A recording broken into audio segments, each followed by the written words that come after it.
Save the Semantics, episode 289. It is January 12th, 2025. My name is Myro. This is the podcast where I ramble on for a bit about some shit. Recording this on a Sunday afternoon / evening. Yeah, recording this on the weekend. Starting off the week, not the work week necessarily, but the regular week. Feel like it's been a little bit, and I tend to like recording. I like recording kind of during this time, and just sort of it's a nice way to bookend this weekend, but also get started on this upcoming week as well, because as I said on Friday, I believe was when I last recorded. There's been a lot of Switch 2 related things that have just kind of continued to leak as as time has gone on, and it really feels like it's kind of reaching a tipping point of sorts. And so there is kind of some anticipation, including on my end, that we might finally be seeing something either this week or next week. But the speculation says that it's sometime this week, which is pretty exciting. We'll see, obviously, if it actually pans out. Like, people, you cannot take like what other people say, at face value. It's just, you're just not gonna. It's not gonna go through for you. People are anticipating the Switch to be released, last year in 2024, like early 2024, but that didn't happen at all.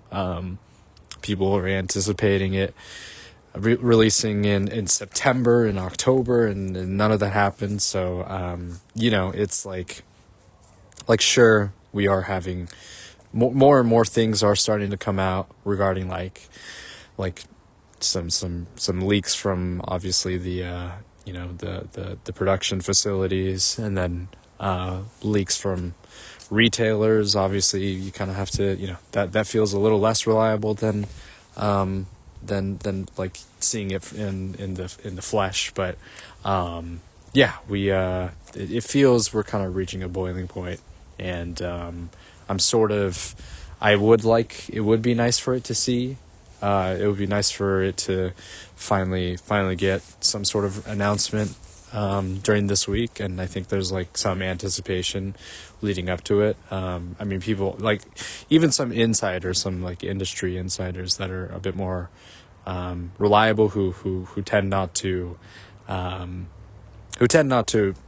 exaggerate claims and that kind of thing, are also kind of speculating that it might be this week. So it feels like this is kind of the point in time that things are finally going to get unveiled. But again, we'll see.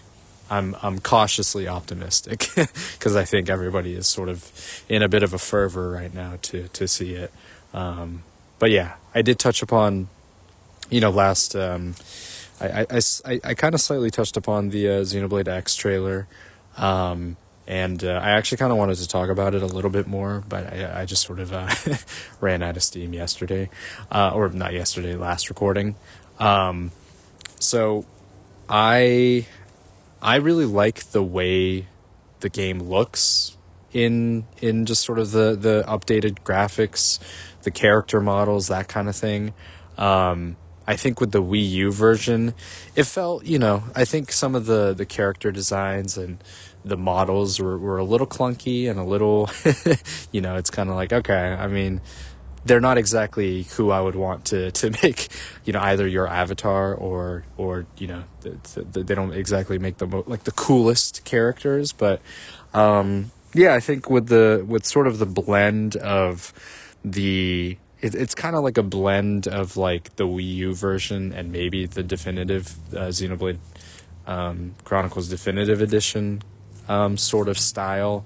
I guess maybe you could, maybe Xenoblade 3 a little bit too, but you can definitely see kind of that art style becoming a bit more realized with this version, and I kind of appreciate that. I also think that, they're adding, they've added some characters, like I said.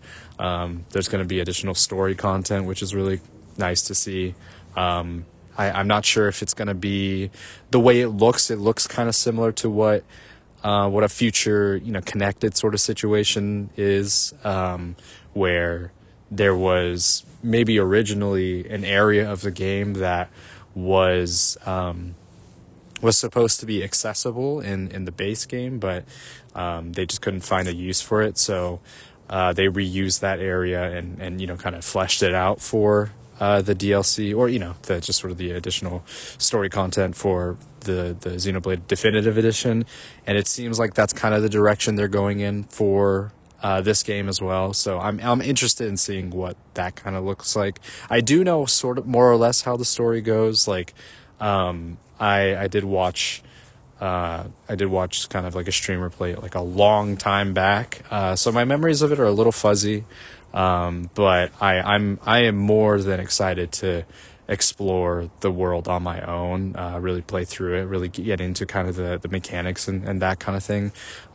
This has really gotten me excited for this kind of upcoming year for games, right? Obviously I still have my library of games and the games that I currently have that, I'm working through. So, a lot of games, definitely, but, X kind of has my eye right now, and it's coming up soon. I'll be very adamant and very excited to get into it in the next couple of months, and that will absolutely be a day one purchase for me. So yeah, that's just seeing that, just the additional content, the updated UI, all of these things really makes me feel confident about the direction that they're going with X. I haven't seen. I'm sort of staying away from, like, there's definitely been a lot of YouTube videos sort of dissecting the trailer and that kind of thing. I'm trying to stay away from that because I don't really want to, I already know what to sort of expect from the story, and the story's not like the most it's not at the same level of the mainline games, but I still want to kind of give myself a little bit more time to kind of digest and go through the story on my own and not get too caught up in speculation, whether the game connects to the rest of the series or something like that, which I don't think. I don't really think that's going to be the case, but we'll see how that goes. I am I'm just very excited. It's just awesome to get, like, it's essentially a brand new game in a way, right? At least for me, just a whole brand new Xenoblade game. So I can't take that for granted. So very much looking forward to that. It's been a nice kind of weekend for sports, actually. I just kind of basketball. Obviously, there's been some fun games here and there.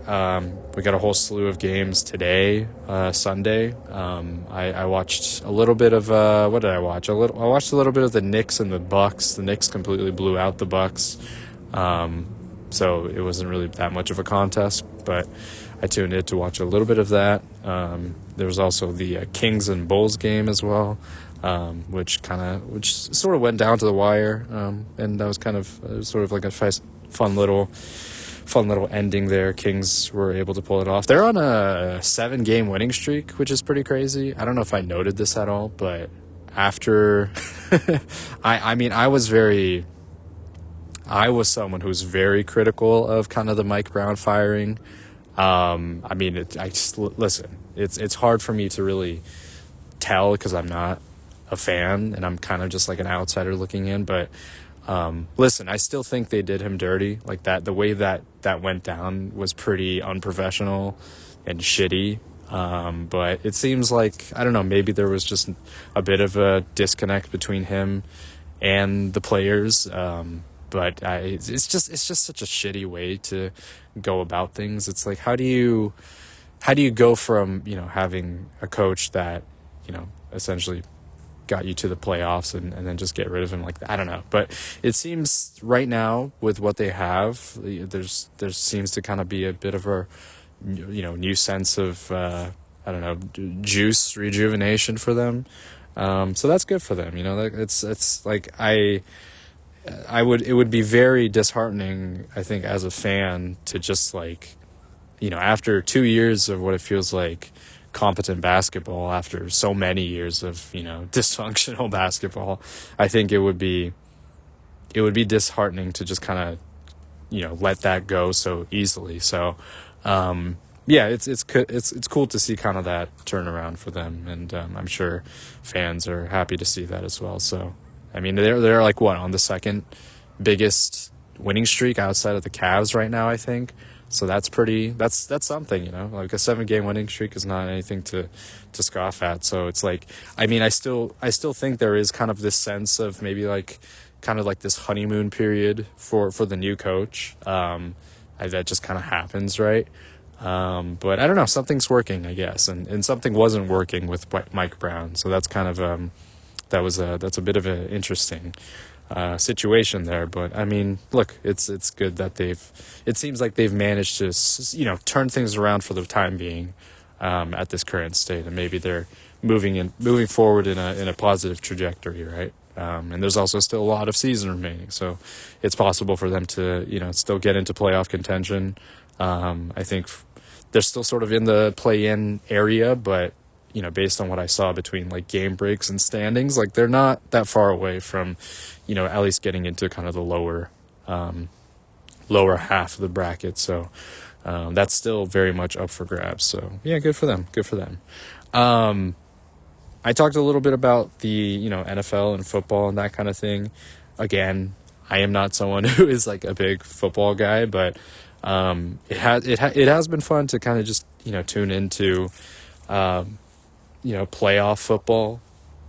It's 1-game elimination. You win or go home. Stakes are much higher, like I said.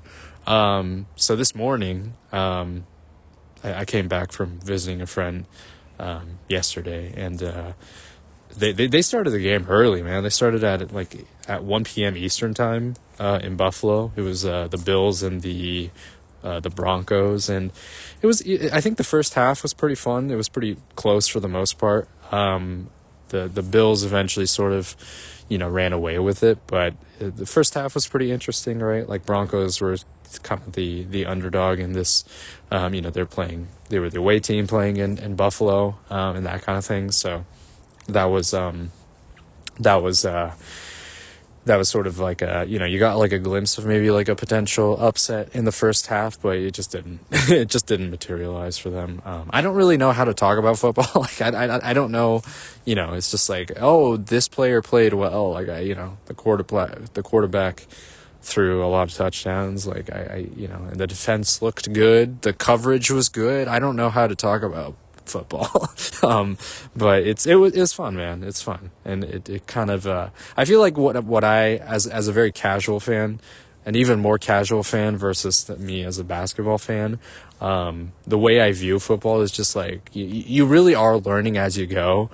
I mean, I mentioned that there are a million rules, right? And nobody knows what any of them are. Some of them make a little sense.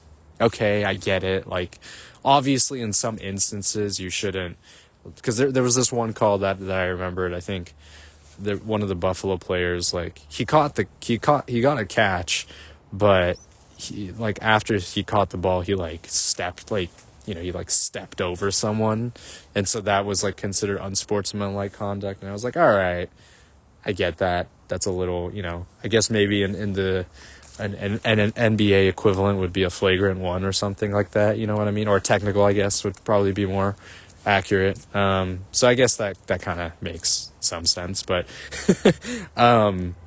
yeah, I think you can kind of piece things together. But man, there's still so many rules. It's like, yeah, I'm like, is that like a thing? Like, are we just making things up as it goes along? I don't know. But it was kind of just fun to keep in the background. I think right now the Eagles and the Packers are playing right now. So maybe I'll kind of tune into the rest of that. And then I think later tonight you got Washington, the Commanders, and the the Buccaneers. So I'll probably check those out. Should be pretty fun. Again, as like a neutral fan who has really no who doesn't really care who wins. It's kind of like fun just to like, okay, maybe I'll root for this team because I like, how their players play and that kind of thing. I really have just no, I have no like connection to, any of the franchises or players or teams or anything like that. So it's kind of fun, you know what I mean? It really takes the pressure off as a viewer for you, you know what I mean? Like I just going from watching, Warriors games intently, being frustrated that they almost blow a lead or getting frustrated when they do blow a lead, and just being like, just thinking about the future of the franchise and the team after Steph, you're just like, okay, all right, what's it going to look like? What does it look like right now? Are we just stuck in purgatory? Like, these kinds of things just sort of like muddle your mind and your perception as you watch, the game as from the perspective of as a Warriors fan. So it's just it's nice to just let all that go and just be like, oh, that was fun. That was a cool, that was a cool catch. That was a cool move. Like, this player seems interesting. Maybe I'll, follow their career and that kind of thing. It's just like, I don't know. There's a bit more, just kind of investment going on. Just like, but not so much to the point where it's like detrimental to your well-being, right? I think also fantasy football allows some of that as well, where you are able to, pick and, just pick a quarterback or pick, certain offensive players and see how well they perform. And it's like, okay, you're sort of rooting for the player, but in a sense, you're kind of rooting for the team at the same time. So that kind of adds a little bit more, a little bit more ways to kind of engage with the sport as well. I think I have seen some comments regarding like how that is something where football has excelled at, is with the fantasy aspect of it. I think they've got that system down pretty well. Just like being able to like draft the players and picking and choosing how points are counted for and that kind of thing. And I think that's something where basketball, they're still maybe trying to figure out. Like, it just doesn't seem like there's like as much engagement with fantasy basketball quite yet in comparison to football. So that might be something where, there might need to be, I don't know, there could be a way to expand an audience or get, people engaged with the sport, right? Like, outside of just the betting nonsense. Like, I know it is, I think fantasy, you can kind of put that in tandem with betting in some instances. And I think that's, you don't need to do that. Like, you can just kind of treat, you can just kind of play it as a bit of a game in a way, without staking actual money on it. You know what I mean?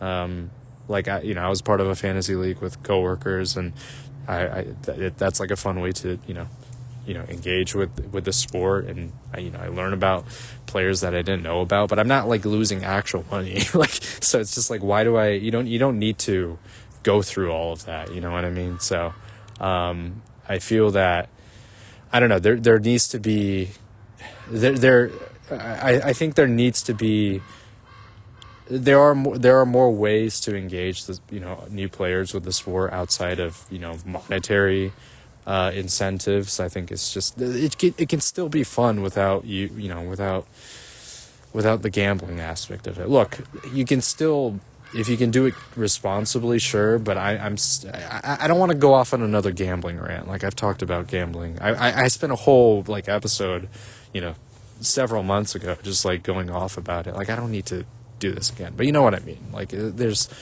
exceptions to the rule. There are ways in which you can, have fun with it in a way, but to where we are currently, just how saturated, commercials and advertisements and the screen time for during the games, how saturated they are with gambling ads is nauseous. It's disgusting. I'm sick of that shit. Get it off of my screen. I don't need to see any of that. Like, it's just, it's bad. It's bad. It's probably one of the worst it's one of the worst aspects of professional American sports nowadays, is all of that nonsense. So that's all. I'll probably come back to it again. I'll probably bitch about gambling at another point in time. It'll come up again, I'm sure, but I'll leave it off for now. And tomorrow, speaking, other games, other football games. Tomorrow, I believe it's the Rams and the Vikings. I don't think I mentioned this, so it looks like they're moving. So LA was, I think, supposed to be, they're supposed to be the home team, but due to the fires, in kind of the LA area, I think they're moving it to Glendale, Arizona, which is interesting. Hopefully, yeah. Listen, it's just like a awful situation. I totally understand and know what it's like to deal with kind of wildfires and that kind of thing. We dealt it here back in 2020, and it's just such a, it's traumatic. It's awful. And so, hopefully the people that have lost a lot of things and are currently dealing with it have the support systems available to them and that kind of thing. I don't know. It's really, and I guess just sort of like for like fans and that kind of thing, hopefully despite all of that, they're able to kind of have a little bit of levity, and if some of them are affected by it. Cause I think it was like the Chargers and there's two LA teams, right, for football. It's like the Chargers and the Rams, right? So it's tough, man. It's tough. I was listening to another podcast. It was another basketball podcast, and one of the hosts is currently residing in LA, and it's I think when you are dealing with those kinds of things in the middle of it, it's hard to talk about just like kind of things that don't really matter that much, like sports and other miscellaneous stuff, but in a way those things will continue to be there, and in a way you could argue can bring some semblance of like a community, right? Like a sports community. And so that can be a potential source of support for you, like outside of you, a potential, I don't know, distraction is a bit of a, I don't know. I don't know if that's like the best word, but it's kind of like another avenue for you to kind of deal with things. But also it can kind of be a way in which you can, I don't know, be a part of something and kind of support one another, like outside of, direct personnel and direct, community action and that kind of thing. And so hopefully I've been seeing, kind of the NFL sort of, push forward kind of Red Cross stuff like that. Obviously you can criticize the Red Cross for, potential like mishandling of funds and that kind of thing. But I do think there are people that do, actual good work. So hopefully that aid, if aid goes toward that it's used responsibly and that kind of thing. But yeah, it's just, it's really just kind of an awful situation. And hopefully people down there are doing okay. So tomorrow, as I said, the Rams and the Vikings are going to be playing in Arizona. I did watch so this was last week, right? I did watch the Vikings and the Lions game, which was essentially kind of like it's like whoever won that game was essentially going to be like the number one seed, and whoever lost it is going to play in kind of like the wild card, which is, tomorrow. And so the Vikings lost. And so they kind of have to go through the gauntlet. I mean, that last week game is just such like a crazy, like such high stakes, you know what I mean? And it's pretty crazy that the way the NFL is like set up is divisions matter a whole lot more than like in the NBA. Like it's just like in the NBA, it's just like it doesn't really matter what your division is as long as if you have like a good record, then you'll be able to progress into the playoffs. Obviously, there are some tiebreaker rules that do apply if you are in the same division. We saw that last year with the Thunder, the Nuggets, and the Timberwolves, right? Kind of seeing like how the 1, 2, 3 seeding was gonna sort of see, like you could. It's sort of the deciding factor was based on, I think, like point different or like wins between those 3 teams, and then also like division wins or something like that. But that's such like a rare instance, you know what I mean? Like outside of that, it's just going to be like, okay, if this team is like has like it's like if they have just the most wins, like they will be the number 1 seed, right? So it's a little different, and plus, like in the NFL, each game matters so much more, right? Because there's only 17 games in the season, 17 or 18. I think it's 17, right? 17 games in the season, so each game matters like so much more versus the NBA where there's 81 games. So it's just kind of like some games do matter a lot more, especially going towards the end of the season, but it's a little bit more negligible. Like some games can, I don't know, like if your team has already clearly, seeded and clearly, clinched like the number 1 seed, it's like you can kind of, it's like you tend to see teams sort of rest their players on, their best players, their starters on the very last game. So yeah, that's just sort of the just kind of the differences that I've sort of noticed as I've gotten a bit more interested in watching like playoff football and that kind of thing. So that's been kind of it's been interesting to see. And I think next weekend, so this is like the wild card week, and whoever wins these games are going to play kind of the higher seeds next week. Sort of like the divisional finals or something. I don't know what it's called. Quarterfinals? Is it the quarterfinals or the semifinals? I don't exactly know. But it's funny. We're actually kind of getting closer to, like, I mean, it feels like NFL playoffs go by pretty quickly, right? Because there's only, I think it's like wild card, quarterfinals, semis, and then the Super Bowl. So it goes by pretty quickly. As opposed to like the NBA playoffs, which it feels like they do keep going forever, right? Which is kind of funny. But yeah, it goes by really quickly, and but before we know it, we're gonna see Kendrick on the Kendrick playing out like us on the stage, which will be fascinating to watch, you know what I mean? I don't remember where they're going to be performing. Are they performing in LA, or is he just headlining? I don't know. It would be quite something if they held the venue in Los Angeles. But yeah, I'm not, again, I have no stakes in this, and I'm just kind of interested in seeing how things go, seeing which teams that I might kind of deviate towards, which teams, which players do I want to root for. I really don't know. I really don't know. So yeah, just a quick kind of weekend sort of catch up plus the week ahead, if you want to call it that.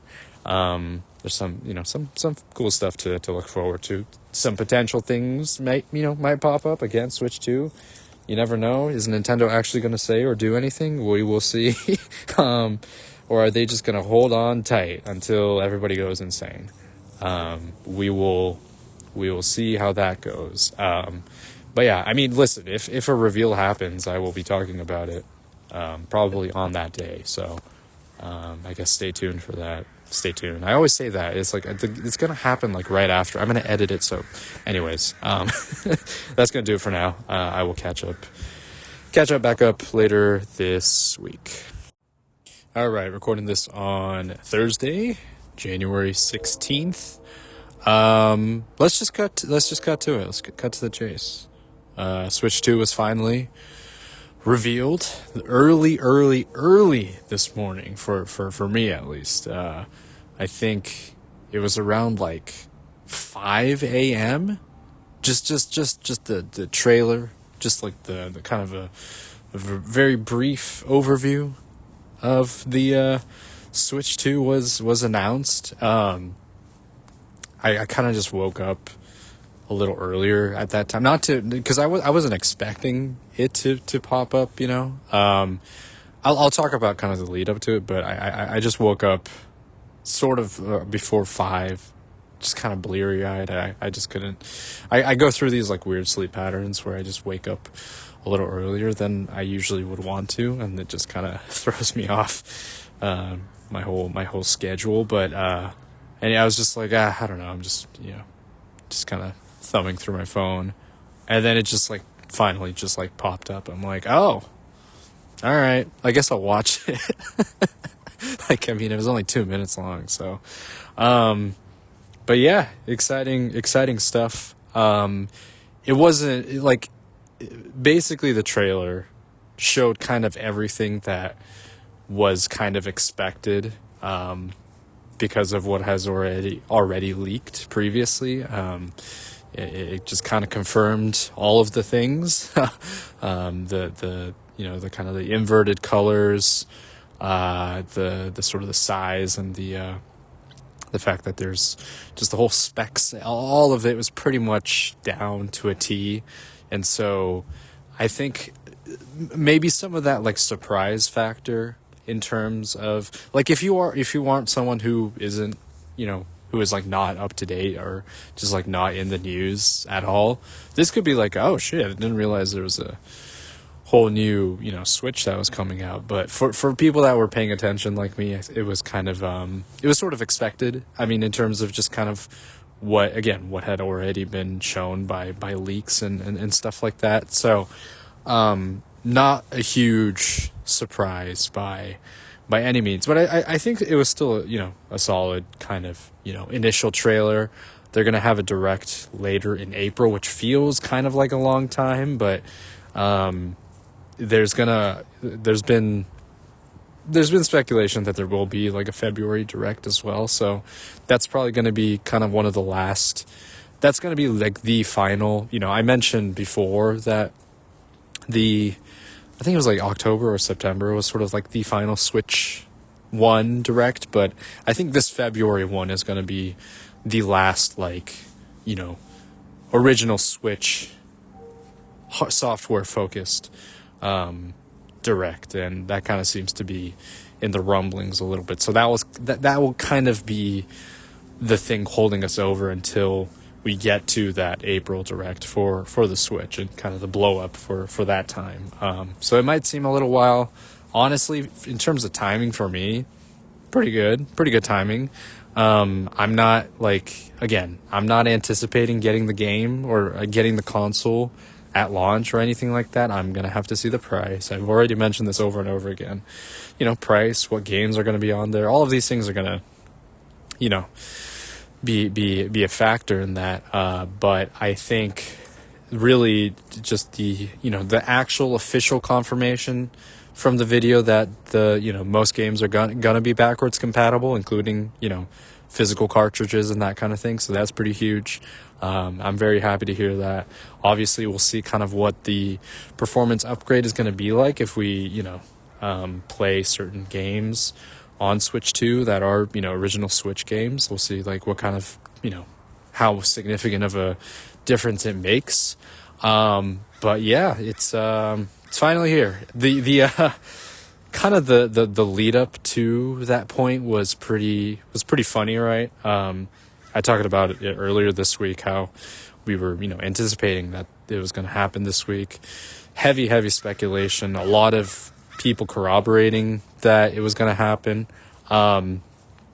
Yesterday, though, this was kind of, after work and towards, kind of towards like the evening and night. So I think some people were expecting that it was going to kind of follow the same pattern as what the Switch 1 reveal was like.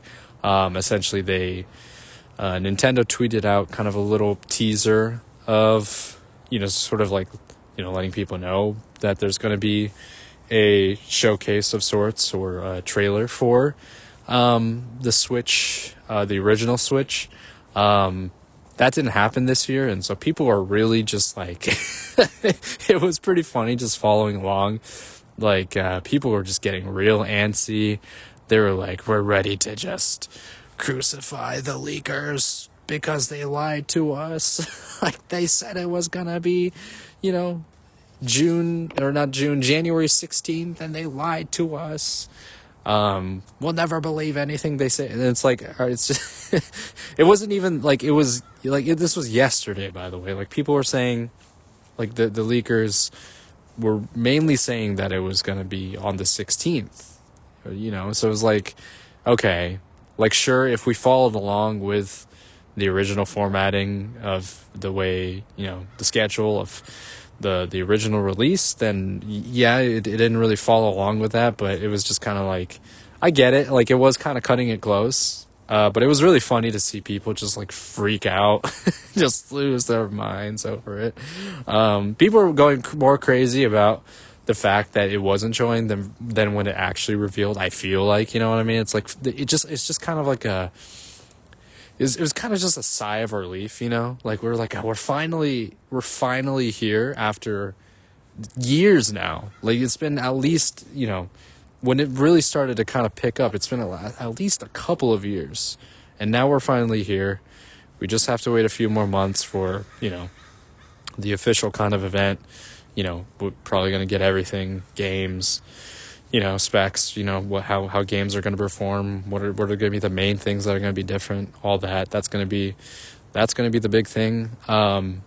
So, like, you just have to wait a little bit longer. We know now that it's real. It's a real thing. And, yeah, that's kind of off of our plates now, which I think is a pretty big kind of like, okay, people can finally sort of, breathe in a little bit. So, yeah, it's good. It's good. I'm happy that we finally did get the official confirmation and everything. Again, the trailer itself was like nothing special. It was just kind of like what they would call like a tech flyover of the Switch. Just kind of, they did, started off with the original model and then just kind of like showed what the differences were going to be, bigger size, obviously the Joy-Cons, inverted colors. It looks like you can use the Joy-Cons as some kind of mouse. Like there's, you got all that stuff within 2 minutes. And then we also saw some footage of what looks to be the new Mario Kart. Probably going to be a launch title. That's kind of expected, right? So yeah, it was fine for what it was. I think some people might be underwhelmed because, like, really, there's no real like distinct differences in terms of like how they look, really. Like, if you aren't someone who is paying attention, like if you are kind of someone that is a bit more casual and not really super into gaming necessarily, it's like, all right. So I'm curious to see kind of what they're gonna do to try to sell the Switch 2 to more just kind of just the general audience, right? Like me, I'm gonna get the thing. Like, of course I'm gonna get it. It's just, again, I don't need to say it over and over again. It just depends on the games and the price and all that stuff, right?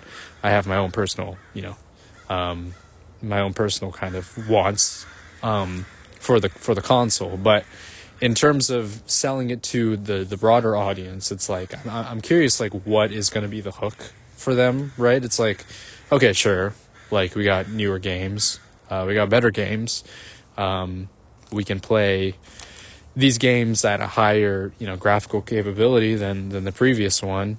Is that something that like, I guess kids, the younger audience necessarily cares about? I don't know. I guess if you have access to more third-party options, that'll probably be a big thing. So, like, I don't know, Call of Duty, some of the, Sony, what were deemed to be like Sony exclusives, like Final Fantasy, are probably going to come over. Like that's those are kind of big things, right? But yeah, I'm just kind of, I'm curious to see, if those things are going to be enough to kind of hook the general audience. I think people are going to care. Like, I think a lot of people, I mean, including myself, have been really wanting to get some like a new piece of hardware for quite some time. Just considering, just like, obviously I love my Switch. It's one of my favorite consoles, but I do recognize that there are quite a lot of limitations with it. I have a lot of qualms with it. I've addressed this kind of previously, but it does feel, it is outdated tech. So I think just having access to something that is new, and the fact that I can play all of my older games on it, huge. It's huge, right? Like that really might be the main driving force to me getting it earlier than I sort of anticipate. So I think that lends itself to people that are already Switch owners, and that kind of want to sort of be transition into the next one. I think that I think that the really the big thing, the biggest thing outside of backwards compatibility and the price are going to be the launch titles, right? That's pretty obvious. I'm curious to see, like, outside of Mario Kart, if there is going to be like a 3D Mario. Doubt there's going to be a Zelda. Like, it's too close to like Tears of the Kingdom. Metroid Prime might, kind of, it feels like it's going to be sort of the sort of like the what is it?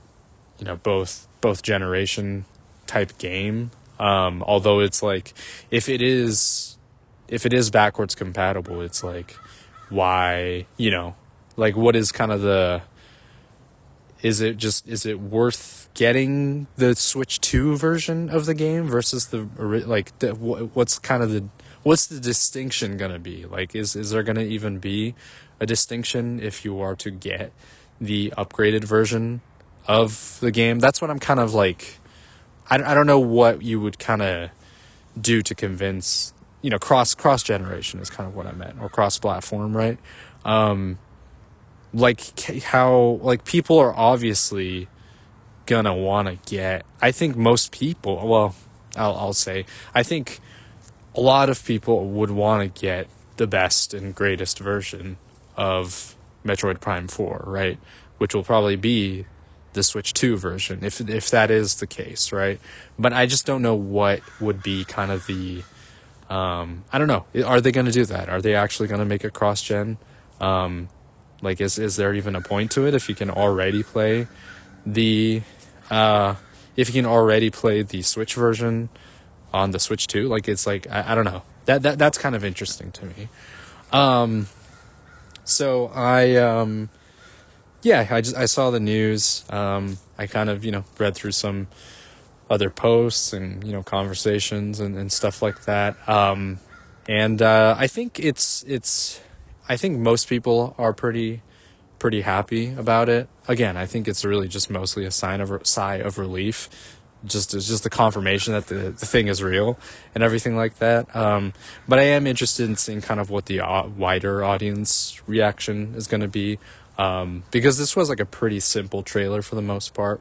We really didn't get too much outside of just like a further along date for more information and that kind of thing. So, but yeah, we made it. I think it's I think that's very much worthwhile saying that. Like, we're finally past the point of having to speculate about just like that. When is it gonna come out? Is it September, November, December? No, we're here. We're good. We're fine. We don't need to worry about it too much. Really any longer, outside of now just waiting to see, what the thing actually is how it's actually gonna perform, and what games are gonna be on there and all that stuff. So good stuff. For me, like, I think right now I'm kind of in a weird, I'll just kind of staying on topic in terms of gaming and that kind of thing. I'm sort of like in a bit of a lull, I would say, with gaming. Like I'll play like my rounds of Risk of Rain or Slay the Spire and that kind of thing, but I haven't really gotten back into Final Fantasy 12 in the last week or so. So I'm just kind of like, I don't know, not I go through those periods, I've talked about this before, but I just kind of go through those periods where I'm just like, I don't know if I really kind of want to, like, if I want to engage with the game, like, I don't want to force myself to play it. I do want to play it, but just like right now doesn't feel the best time. And so I think it just kind of has to come to me at a point, right? I've already mentioned this before, but there's like a part of me that really desires to kind of go back to Xenoblade and play through, some of those games, maybe not to like completion, but just like play through parts of them, before Xenoblade X. But I also want to be patient and just like wait a little bit to delve into X, you know what I mean? I don't want to juggle like too many games at once. Sometimes I kind of feel that way where it's like, I started a game, at least recently I've started a game, but I haven't really, gotten back into it. At least with the last couple of ones. It's just like, I don't know. There's nothing wrong with that by any means. There's nothing wrong with the games or whatever. It's just like I have to kind of be in a certain headspace to really get into it. Like I had this like very clear want and desire to get into Final Fantasy 12, and I feel like, I've basically have kind of, gotten to a point where I, progressing through the story and kind of assembling the main cast of characters and that kind of thing. But I think it's just sort of going to be a matter of what, like, I don't know, there's going to be a want for me to get back into it, in the future. And, I don't know if it is right now. There's just other things that currently kind of have my attention and stuff. But yeah, I would like to, that would kind of be, Final Fantasy 12, Hyper Light Drifter, like I mentioned. Those are the ones that I will want to kind of get back into. Maybe I can use that as during kind of this time. I don't know how much time I'm going to be able to have during the next few months, due to my work schedule and everything. But maybe just like kind of like once in a while I'll put in like a play session to, through Final Fantasy and whatnot. Like I have games like I've talked. Triangle Strategy is one of those games where I basically put it off for like a year plus because like I got stuck on a level, and I came back to it and it was perfect. It was fine. Like it was pretty seamless for the most part. Like I had to kind of refresh my memory on the story and where I was in the game, but for the most part, like I have a good handle of these things. I generally don't need to restart games, to really get back into them. I can kind of get back to where I left off. I feel I have a good way of just kind of being able to jump back into it. So 12 might just be one of those things, or just, and you could say this, I could say the same about Hyper Light Drifter as well. I feel I have to need to kind of be in a certain headspace, but I just have this real strong desire to like seeing the Xenoblade X trailer and just the running around and just the combat and the music and everything and the exploration and all that. I was just like, I want to get into that. You know what I mean? And so maybe I'm kind of savoring that experience and kind of holding myself off until that, because that is kind of the big thing for me next. Maybe I'm just maybe I just want to be patient. Maybe I don't need to try to cram in, a bunch of games at once just because I want to, you know what I mean? But I mean, listen, it's funny, like, I like, who knows, maybe like this weekend I really get back into Final Fantasy 12 or something. Because the last time I talked about a game that I was kind of like, maybe I'm kind of on the fence. I don't know if I don't know if I'm gonna see it through to the end. I was talking about Outer Wilds, and I ended up like that same weekend that I talked about it, basically finishing the game, right? So it was like, it could be kind of a similar situation, but we'll see. I think it's just sort of, again, it's just a matter of like where, what I kind of want to do with my time. And I think I've grown to become more forgiving of myself for not, for putting a game kind of on the back burner. Like I will come back to it, right?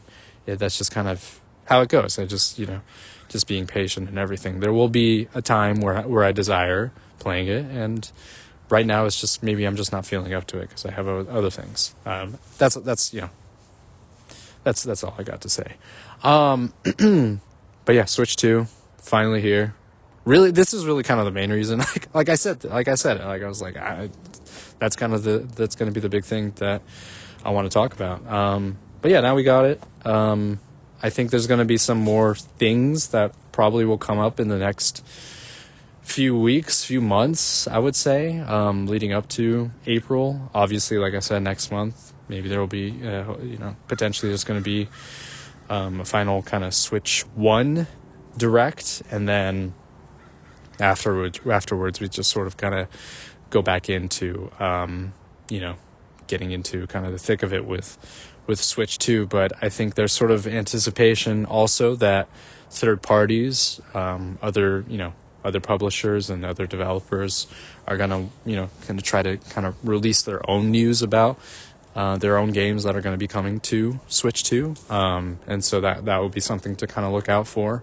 But yeah, it's been a pretty interesting last couple of days, leading up to kind of the final final announcement.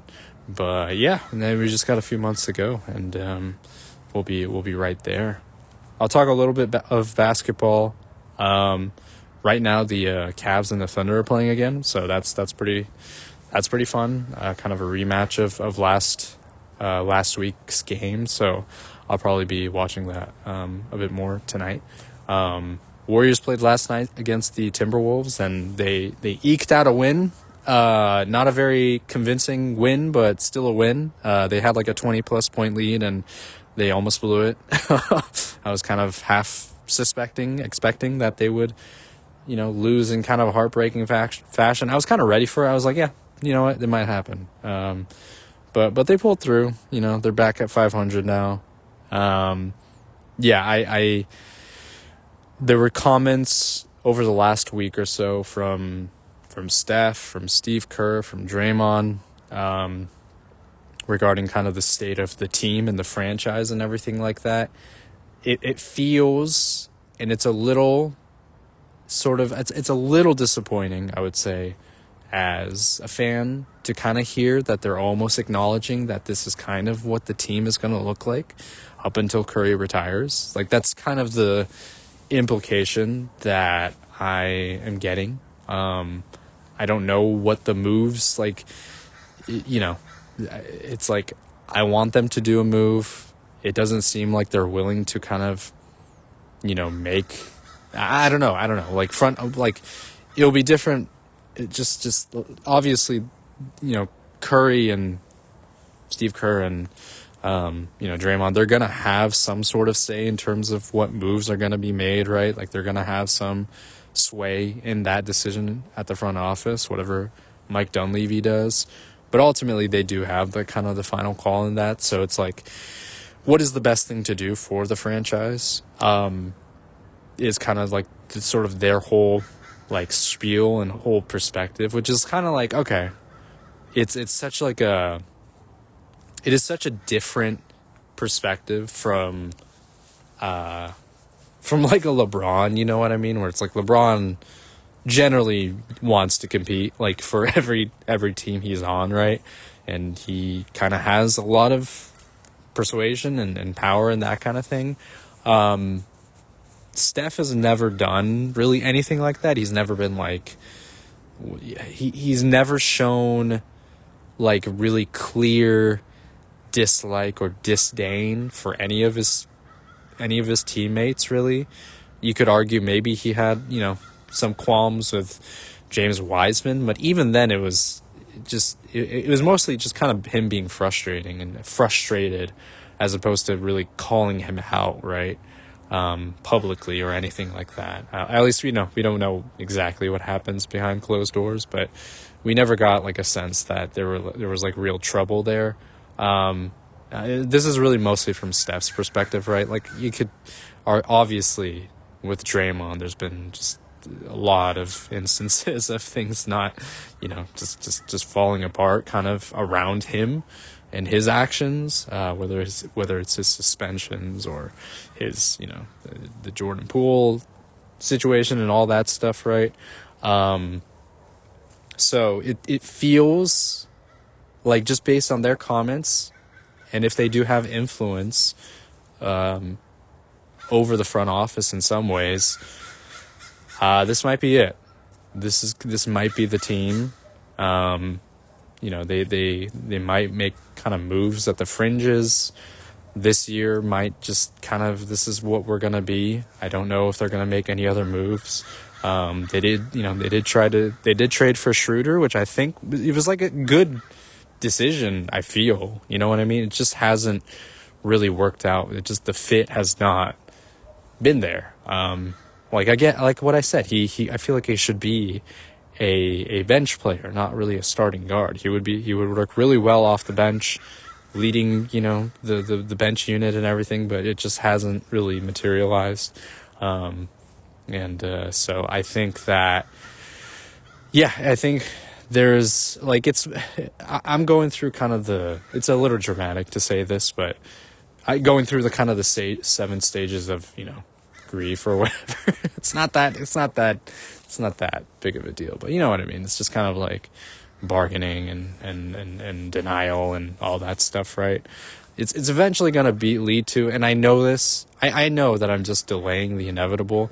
Like, I know this team was not going to win a championship again unless something crazy happened, unless they go on this like miracle, just like Cinderella run. It's just not going to happen, right? Like they're likely not going to be in playoff contention. They'll be, hopefully maybe play in contention. That's kind of like the ceiling of this team, kind of similar to last year. Like I guess at least they get to play some level of competitive basketball, but just the makeup of the West, the league in general, it is very hard to see us really getting back to the same level as we did in 22. We're just not there. That era, that was a beautiful culmination of a bunch of things. Jordan Poole just, being just like an incredible kind of starting kind of player in the absence of Klay Thompson and his sort of, him blooming into the player that he is. Andrew Wiggins having the best season of his career and his kind of contributions during the playoffs.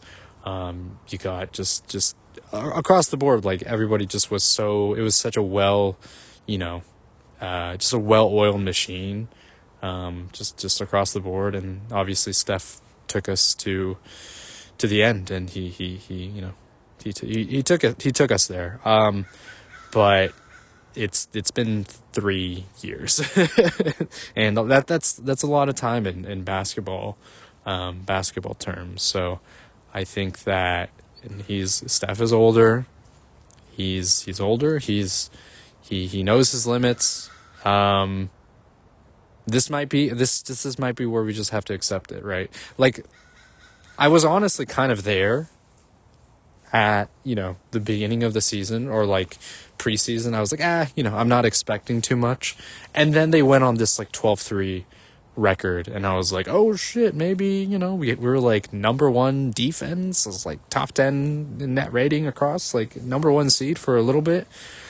And then everybody came back down to earth. And we kind of ended up where I sort of suspected that they would be, right? Even outside of having like a DeAnthony Melton or even Buddy Hield kind of going off crazy, right? That's sort of where we are. And I was like, I was ready, that was sort of my expectation. And then now I expected more because of their performance earlier on. Now I'm kind of back to where I was in a way. And I don't know, like I of course want there to be some trade that we could do to get a secondary player. Maybe it could have been a Schroeder if it just was better. He better fit in our system. Do we go for a Cam Johnson? I don't know. It doesn't seem like there's really any discussions now. Like, there's really no rumors of that at all. There's no rumors of like going after like a Zach LaVine. They kind of shut down the idea of a Jimmy Butler, which is kind of, I get it. That's like a double-edged sword. I totally understand that. So it's just kind of, it feels very quiet now. Like there's really nothing. And also, like, other teams have better offers than we do. Like OKC has 1 million picks, and they have tradable assets in terms of their role players. Like, could easily get Cam Johnson if they wanted to. So it's like, why wouldn't Brooklyn trade with a team that has way more to offer than what we do? Or like, who else? I don't know. There's other teams out there that have like assets and that have the ability to make those moves. So it's just kind of like, I don't know. Like, is there still something in the cards? I don't know. I choose to remain hopeful, but I would say like 75 to 80% of me is like, this is it. This is the team.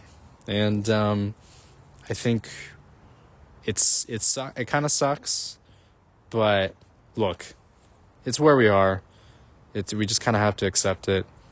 And hopefully this team will still be, somewhat like decent and fun to watch for the most part. It has been hard to watch though, man. This team has been really hard to watch. I mean, they were up by like 20 something in the first quarter against Minnesota. Like, again, they won the game, but like, dude, like, they cannot hold the lead to save their lives, man. So it's just like, it's just, it's hard. It's hard to watch. But you never know. You never know. Anything's possible, but in the realm of possibility right now, realistically, doesn't really seem like much is going to get done before the trade deadline. So, that's that. I guess I will be, cautiously optimistic of the future, and I'll just be sort of staying tuned. There will be some games, obviously. Like, I mean, I've checked out of some games like during the season. I was just been like, dude, I'm not. This is tough, man. It's like them getting blown out by some teams was, I don't need to watch them lose by 50 to 50 to Memphis. Like, those kinds of things are rough watches, but I'll be staying tuned, man. I'll be keeping track of what they do. All right, that's probably gonna do it for this week's episode. Oh yeah, we got some fun football games this weekend, which is something to kind of look forward to. Am I an NFL guy now? Have I just converted to the NFL? No, not really. I'm an NFL playoff guy. that's what I am. I'm a normie. I'm a normie football fan. I know nothing about the game, but it can be fun. So, I think there's some like interesting matchups this weekend. So, probably be looking at that, and obviously staying tuned to other basketball happening as well, and of course, also any other Switch related stuff that pops up. Anyways, that's going to do it for this week's episode. This has been Save the Semantics, signing off.